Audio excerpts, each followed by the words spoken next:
Welcome to my channel शुक्राना गुरुजी। ओम नमः शिवाय, शिवजी सदा सहाय। ओम नमः शिवाय, गुरुजी सदा सहाय। जय गुरुजी संगत जी, कैसे हैं आप सब? उम्मीद करती हूँ स्वस्थ होंगे और गुरुजी के चरणों में स्वयं को सरेंडर किए हुए होंगे। आज मैं आपके लिए छोटा सा किंतु अविस्मरणीय सत्संग लेकर आई हूँ, जो हमें यह बताता है कि गुरुजी से अनकंडीशनल लव और उनके चरणों में किया हुआ कंप्लीट सरेंडर कैसे असंभव को भी संभव कर देता है। आइए सुनते हैं यह सत्संग। गुरुजी ने इसके अचानक पेट में दर्द उठा तो हम लोगों को लगा नॉर्मल ही बचपन से पेट में दर्द होती थी। हम लोग दवाई देते थे, ठीक हो जाती थी। डॉक्टर कहता था गैस्ट्रिक है, कॉन्स्टिपेशन है, कुछ ना कुछ ऐसे कहते थे। हमें लगता था चलो नॉर्मल है, बच्चा बड़ा होगा अपने आप ठीक हो जाएगा। 2 साल पहले इसको बहुत तेज दर्द उठा, हम टेस्ट के लिए लेके गए तो अल्ट्रासाउंड में इसके स्टमक में एब्डोमेन में सिस्ट आया और सिस्ट कोई छोटा मोटा नहीं था, बहुत बड़ा सिस्ट था। मतलब 14 सेंटीमीटर अराउंड बड़ा और 2 kg, और हमें पता ही नहीं था वो इसके अंदर है और शायद वो बाय बर्थ से था और अंदर धीरे धीरे ग्रो हो रहा था। हम लोग बहुत परेशान हो गए। हमने डॉक्टर को दिखाया तो डॉक्टर ने कहा कि खाली एक ही तरीका है कि इतना बड़ा cyst it is like a baby और इसको ऑपरेट करके निकालना पड़ेगा। मैंने गुरुजी पे छोड़ दिया। मैंने कहा मेरा बच्चा आपके हवाले, जैसे करना है आप करना, जो जरूरी है उसके लिए वो जरूरी है। मैं ये तो नहीं कहूंगी कि आप वो सिस्ट रातों रात गायब कर दो।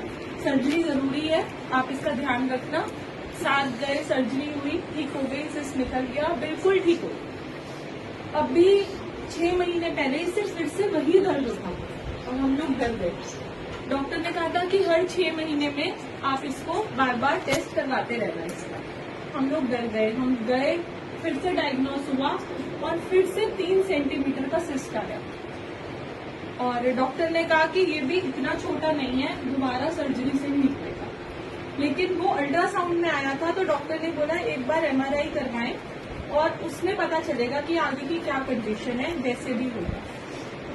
तो जब मैं इस MRI रूम में इसके साथ गई तो मैं उस गुरुजी से अरदास कर रही थी कि गुरुजी मेरा बच्चा एक बार ना बहुत तकलीफ से गुजरा है, आप तो रिपोर्टें पलट देते हो, मैंने सुना है, तो प्लीज कैसे भी करके इसको इस बार इस तकलीफ से मत गुजारना। बाकी मैंने आप पे छोड़ा। आप मानोगे 20-25 मिनट MRI हुई और 25 मिनट में कॉन्टिन्यूस मंत्र जाप करती रही। 1 सेकंड के लिए भी मैंने मंत्र जाप नहीं रोका बीच में।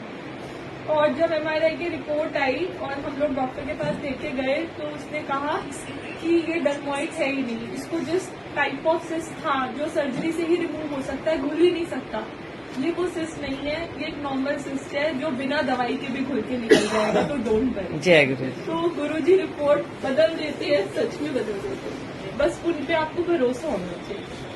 बड़ी से बड़ी सत्संग बहुत है, लेकिन आज आपके लिए ये सत्संग मेरे मन में आया कि अगर आप ये भाव रखोगे कि नहीं, आप इनको अगर अपना सब कुछ मान लोगे और इन पे सब कुछ छोड़ दोगे तो ये वो भी कर सकते हैं जो कोई नहीं कर सकता, इम्पॉसिबल को पॉसिबल कर सकते हैं।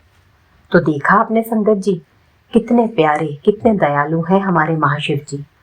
गुरुजी हमेशा से ही हमारे अंग संग हैं, थे और रहेंगे। इस धरती पर जो भी आया है उसे एक न एक दिन तो जाना ही है, फिर वह स्वयं महाशिव ही क्यों ना हो। यह धरती हमारा एग्जामिनेशन रूम है। हम सब सोल यहाँ पर अपना एग्जाम देने ही आई हैं। जिसने जितने अच्छे से अपना सिलेबस याद किया है, मतलब जिसने जितना ज़्यादा सरेंडर किया हुआ है, जिसने दिन रात एक एक करके नोट्स बनाए हैं अपने, अर्थात जिसने अपने कर्मों पर ध्यान दिया है और उनमें सुधार किया है, वही एग्ज़ाम में अच्छे नंबर ला सकता है। हम स्टूडेंट्स की प्रिपरेशन देखकर ही गुरुजी हमें 1st, 2nd या 3rd ग्रेड देते हैं। 1st ग्रेड से मतलब है मोक्ष की प्राप्ति, 2nd ग्रेड से मतलब है कर्मों की कटौती या कुछ कर्मों में माफ़ी, और 3rd ग्रेड से मतलब है दोबारा जन्म लेकर आना पड़ेगा और अपने कर्मों का हिसाब चुकाना पड़ेगा। इस जन्म में हमने देख ही लिया है कि इस धरती पर कुछ भी ऐसा नहीं है जिसके लिए हमें यहाँ दोबारा आना पड़े।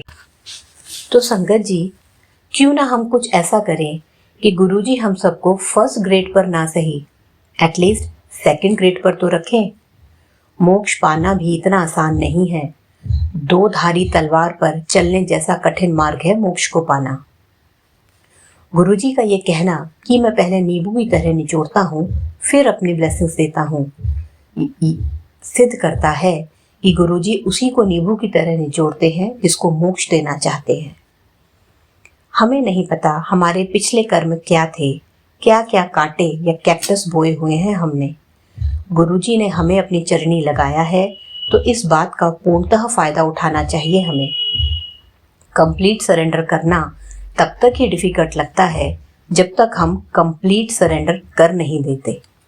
एक बार कर दीजिए कंप्लीट सरेंडर, फिर देखिए नज़ारे। गुरुजी ने यहाँ भी स्वर्ग बना देना है हमारे जीवन को, और मरने के बाद ऊपर तो फिर होनी ही है मौजा ही मौजा। नेक्स्ट वीडियो में कंप्लीट सरेंडर के बारे में बात करूँगी। तब तक के लिए आज्ञा दीजिए। साथ ही मेरे वीडियोस में आपको कोई भी कमी या गलती दिखती हो तो प्लीज़ मुझे ज़रूर बताइए, क्योंकि मैं अभी भी लर्नर हूँ, सीख ही रही हूँ। मैं यहाँ अपने ज्ञान या बुद्धिमत्ता का प्रदर्शन करने नहीं आती। जितना समझ पाती हूँ उतना आप सबसे शेयर कर देती हूँ। इंसान हूँ और मेरे से गलतियाँ होना लाजमी है। आपके सुझाव, आपके आइडियाज़ मेरे सर आँखों पर, क्योंकि आप सब मेरे लिए उतने ही आदरणीय एवं पूजनीय हैं जितने मेरे लिए मेरे गुरुजी महाराज हैं। गुरुजी की संगत से प्यार करने वाला, गुरुजी की संगत का सत्कार करने वाला भी गुरुजी को अति प्रिय है। जय गुरुजी।